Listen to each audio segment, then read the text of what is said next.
Hi friends, నమస్తే. Welcome to my channel Shanti kitchen and blogs అండి. ఈరోజు నేను మీకు నా స్టైల్ పెసరట్టు నేను ఎలా వేసుకుంటానో చూపిస్తాను, చూసేయండి.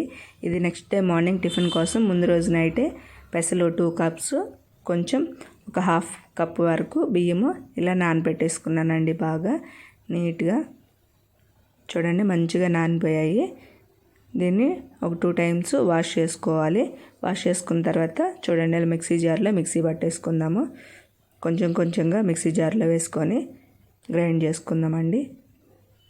ఇలా మిక్సీ జార్లోకి తీసుకున్న తర్వాత కొంచెం అల్లం ముక్క చిన్న ముక్కలుగా కట్ చేసి వేసుకుంటున్నానండి. చూడండి, ఇలా చిన్న ముక్కలు ఇలా కట్ చేసి వేసుకోవడం వల్ల పిండితో పాటు మెత్తగా గ్రైండ్ అయిపోతుందండి. చిన్నపిల్లలు ఉన్నవాళ్ళు, ముక్కలు ఏరేసేవాళ్ళు ఇలా చేస్తే నీట్గా తింటారు. దీనివల్ల కలిగే బెనిఫిట్స్ కూడా మనకి అందుతాయండి. సో అందుకోసమని నేను ఇలా పిండిలో వేసేసి గ్రైండ్ చేసేసుకుంటాను. చూడండి, మంచిగా ఇలా మిక్సీ పట్టేసుకొని ఒక గిన్నెలో తీసి పక్కన పెట్టుకోవాలి. కొంతమందికి వాటర్ ఎన్ని పోసుకుంటే దోశ బ్యాటర్ పర్ఫెక్ట్గా వస్తుంది అని డౌట్ ఉంటుంది. చూడండి, ఇలా పెసలు వేసుకున్న తర్వాత కరెక్ట్గా జస్ట్ అలా లైట్గా మునిగే వరకు వాటర్ పోసుకుంటే దోశ బ్యాటర్ పర్ఫెక్ట్గా వస్తుందండి. కావాలంటే ఒకసారి ఇలా ట్రై చేసి చూడండి, నీట్గా వస్తుంది దోశ బ్యాటర్. ఇంకా ఎక్స్ట్రా వాటర్ యాడ్ చేయాల్సిన అవసరం ఉండదు. నేనైతే ఇలాగే చేస్తాను. చూడండి, ఇలా పిండి వేసేసుకొని మూత పెట్టి ఒక హాఫ్ అన్ అవర్ పక్కన పెట్టేసుకోవాలండి. అప్పటికప్పుడు డైరెక్ట్గా వేసుకోవడం కన్నా ఒక హాఫ్ అన్ అవర్ ఇలా పక్కన పెట్టామంటే పిండి బాగా నానుతుందండి. దోశ కూడా చాలా నీట్గా వస్తుంది. ఒకసారి ఈ ట్రిక్ ట్రై చేసి చూడండి, చాలా మంచి రిజల్ట్ ఉంటుంది. దోశలు మాత్రం చాలా బాగా వస్తాయి. ఇప్పుడు టేస్ట్కి సరిపడా సాల్ట్ వేసుకోవాలండి. సాల్ట్ వేసేసి పిండిలో బాగా మిక్స్ అయ్యేలాగా కలుపుకోవాలి. మీ టేస్ట్కి తగ్గట్టు చూసుకొని వేసుకోండి, సరిపడినంత ఉప్పు. మంచిగా కలిపేసుకొని చూడండి, బబుల్స్గా వచ్చేసింది. ఒక హాఫ్ అన్ అవర్ కదిలించకుండా అలా పక్కన పెట్టేసేసరికి నీట్గా సాల్ట్ అంతా మిక్స్ అయ్యేలాగా కలుపుకోవాలండి. కలుపుకున్న తర్వాత దోశలు వేసుకుంటున్నాను, చూపిస్తాను. చూడండి, చాలా బాగా వస్తాయి దోశలు.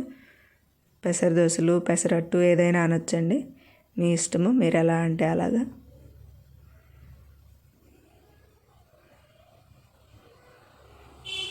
చూడండి, గుండ్రంగా తిరుగుతుంది గంటతో తిప్పుతుంటే.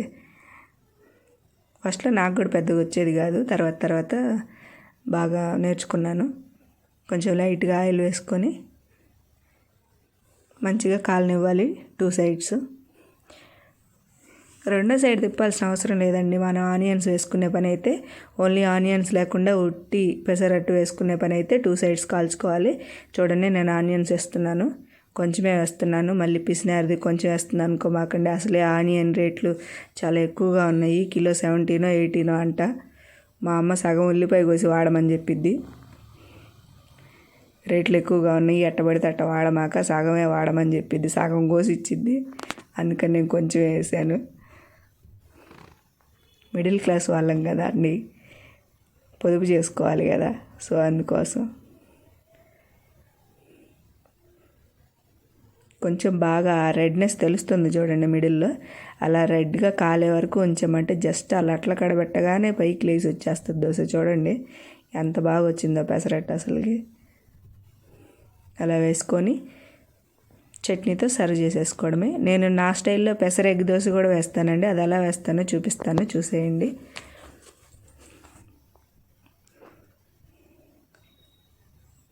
నార్మల్గా దోశ వేసుకున్నట్టు ఎగ్ దోశ వేసుకుంటాం కదండి, అలాగే పెసర ఎగ్ దోశ. అందరూ ఇష్టపడరు, కానీ కొంతమంది తింటారు, కొంతమంది తినరండి. మా వారు తింటారు, మా వారి కోసం వేస్తాను నేను పెసర ఎగ్ దోశ. టేస్ట్ కూడా బాగుంటుంది. మీరు కూడా ఒకసారి ట్రై చేసుకొని తినొచ్చు ఇంట్లో. 2 ఎగ్స్ కొట్టేసుకొని వేసాను. మాది మిడిల్లో హైట్ ఉంటుంది, సైడ్స్ డౌన్ ఉంటుంది, అందుకని ఎగ్గులు పగలగొట్టి వేయగానే ఎటు పరిగెడుతున్నాయి. కొంచెం హీట్ అయిన తర్వాత అప్పుడు సెటరేట్ అయినాయి అన్నమాట.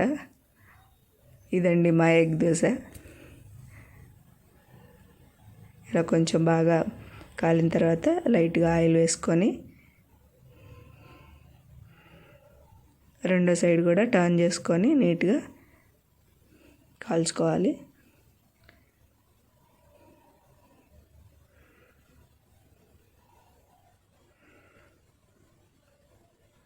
చూసారు కదా, అలా వేసేసుకొని మంచిగా రెండో సైడ్ కూడా కాల్చుకున్న తర్వాత కారం లైట్గా అలా స్ప్రింకిల్ చేసుకొని తీసుకొని చట్నీ వేసుకొని అలా ఒక చిన్న ముక్క తుంచుకొని చట్నీలో అది నోట్లో పెట్టుకుంటుంటే అసలుకి అబ్బా అనకుండా ఉండలేరండి, అంత బాగుంటుంది. మీరు కూడా ట్రై చేయండి ఈసారి పెసరెగ్ దోశ, చాలా బాగుంటుంది. ఇదేనండి మన వీడియో. ఫస్ట్ టైం ఎవరైనా మన ఛానల్ చూస్తే ప్లీజ్ సబ్స్క్రైబ్ చేయండి అబ్బా. Thank you for watching. Bye.